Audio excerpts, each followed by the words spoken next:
Là, nous sommes dans la nuit du 6 au 7 juillet. Quand votre père a été assassiné, est-ce que vous étiez à Port-au-Prince? Vous étiez en Haïti?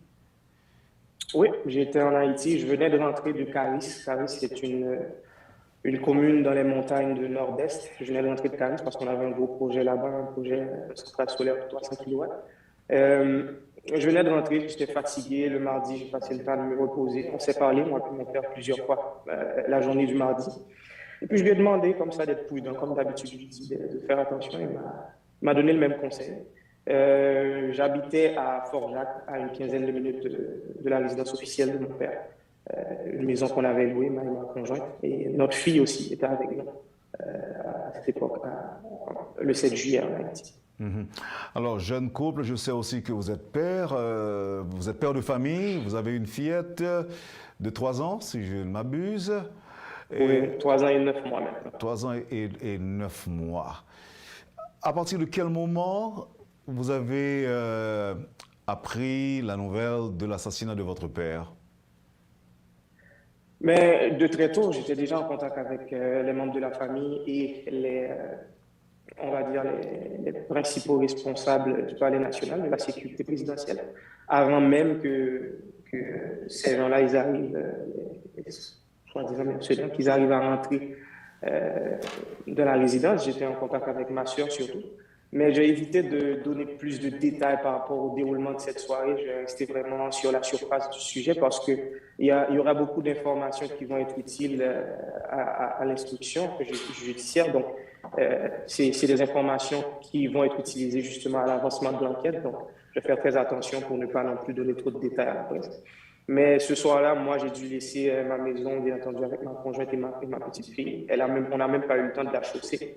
Et voilà, c'était impossible. J'ai essayé d'envoyer des agents de sécurité au début pour voir si moi, je pourrais passer pour me rendre à la résidence de mon père. C'était impossible pour les agents de sécurité, donc pour moi aussi. Et je me suis conduit directement chez un ami en cas d'urgence, j'avais un plan. Et pour ensuite apprendre, pendant que j'étais chez cet ami, de ma belle-mère que mon père, justement, s'était assassiné. Et voilà, ensuite je me suis dit, bon, écoute, il va falloir que je bouge si je veux garder ma famille en vie. Je suis resté très près aussi au téléphone de mon frère et ma soeur pour pouvoir avoir des nouvelles à chaque 5-10 minutes de comment ça avance et surtout la situation de ma belle-mère qui était blessée aussi. Et en chemin, justement, pour me rendre à l'ambassade américaine, on s'est fait pris à une embuscade, ils ont tiré sur ma voiture. J'en ai pas vraiment parlé à la presse, mais c'est juste pour dire que ça a été très, très dur, très stressant et choquant, cette fameuse nuit du 6 au 7 juillet 2021. Vous avez dit qu'on a tiré sur votre voiture. Oui, effectivement, avec ma fille à l'intérieur, et ma femme aussi, et quelques dames de service que je ne voulais pas laisser derrière moi, toute seule à la maison.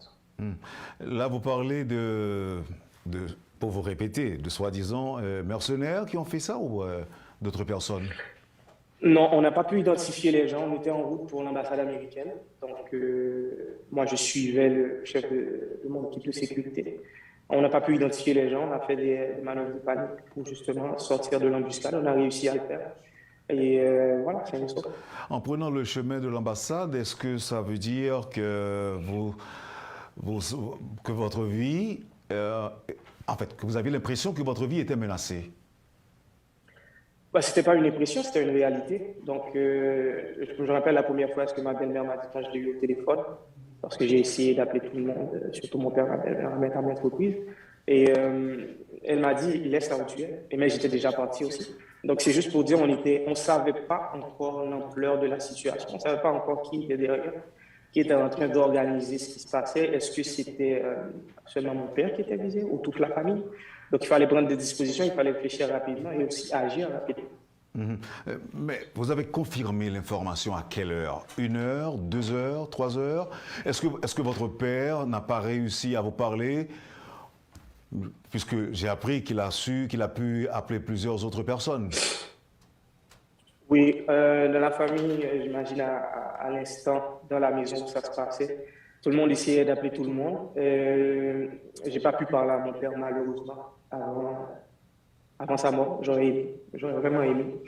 Mais lui, il était concentré sur le fait aussi d'avertir, j'imagine, les équipes de sécurité, la police nationale, l'armée d'Haïti, et pour se faire protéger, mais aussi faire protéger sa famille, y compris moi.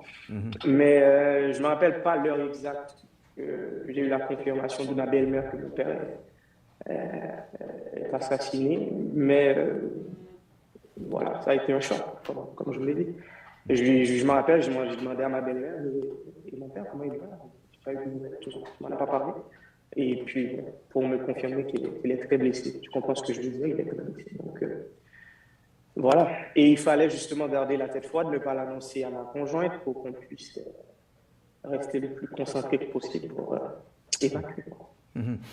Mais vous avez dit, en fait, vous venez justement de dire que vous détenez des informations que vous estimez importantes à ne pas vulgariser et qui peuvent être utiles si d'aventure il doit y avoir un bon procès pour votre papa.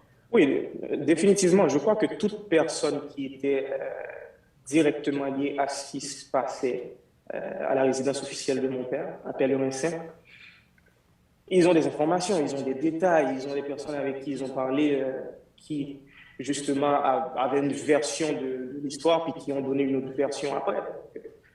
Moi, j'ai pris le temps tout de suite après, j'ai vite compris, j'ai pris le temps de noter ou même des fois d'enregistrer quelques conversations. Donc, j'ai donné toutes ces informations à mes avocats, à mon conseil d'avocat, et ils vont en faire bon usage, bien entendu. Et puis, nous, on reste disponible. Je pense que tous les membres de la famille restent disponibles justement pour pouvoir éclaircir la situation au moment opportun. À votre avis, il y a plusieurs secteurs qui sont impliqués dans l'assassinat de votre père?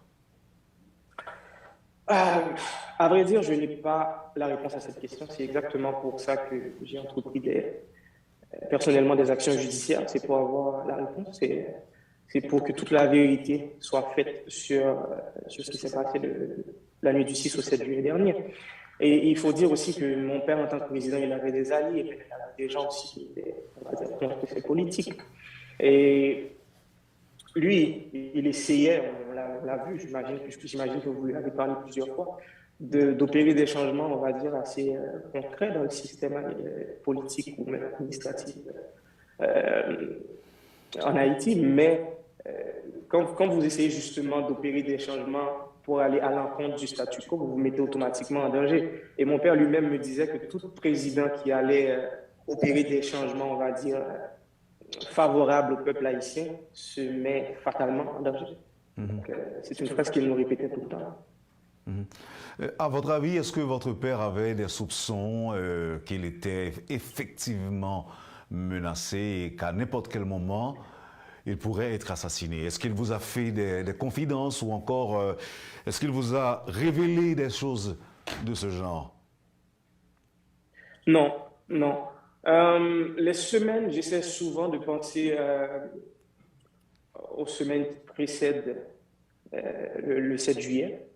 Il était vraiment très normal, mais on avait souvent l'impression justement qu'il travaillait sur de très gros dossiers, de très grands dossiers qui pourraient vraiment, on va dire, fâcher quelques personnes puissantes, quelques personnalités puissantes. Donc, mais il savait dès le début que c'était un travail assez difficile aller contre le courant parce que la situation, on va dire, lamentable dont le pays se trouve existait déjà avant l'élection de mon père. Donc, il savait aussi que ça faisait l'affaire de plusieurs personnes. Donc, essayer de changer cette situation, peu importe la façon, voilà, il y aura des réactions. Mais imaginez qu'il y aurait des réactions aussi violentes. Moi, personnellement, je ne l'avais jamais imaginé. Là, mais vous dites qu'il travaillait sur certains dossiers qui pourraient nuire à des secteurs. À votre avis, c'était quel genre de dossier? Bon, écoute, on peut regarder les réformes que mon père il préconisait depuis le début de son mandat.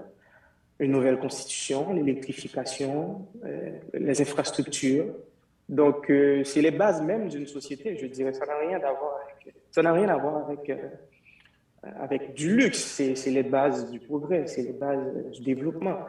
Ce sont les bases du développement. Donc, voilà, c'était ces réformes. Mais l'acte même qui s'est passé, ce qui s'est passé le 17 juillet dernier, je déteste dire assassinat de mon père, parce que pour moi, des fois, c'est même pas vrai. Mais cet acte odieux nous porte clairement à penser qu'il était justement en train d'opérer des changements, on va dire, sérieux dans le système. Il était, on va dire, détenteur d'une vérité, d'une grande vérité, au point de mettre en colère les oligarques haïtiens avec leurs alliés nationaux et internationaux. Et moi, je me dis toujours, il devrait être vraiment désespéré pour avoir recours à une violence aussi féroce.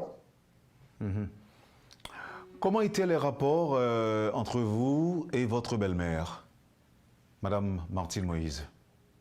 Oh, c'est de très bon rapport. Écoutez, mon père et ma mère se sont divorcés, j'avais 3 ans et demi, je crois, à l'époque. Ma mère était de voyage et tout, pour ses études à l'époque. Donc, une grande partie de mon éducation, je l'ai reçue de ma belle-mère. Et on est très proches, hein, en tant que famille. On dîne souvent ensemble, les anniversaires sont souvent fêtés ensemble, un petit groupe. Et voilà, on avait de très bons rapports et on développait aussi des rapports, on va dire, une relation commerciale aussi, parce qu'on est tous entrepreneurs. Donc, chaque personne dans son champ d'expertise essayait d'aider l'autre membre de la famille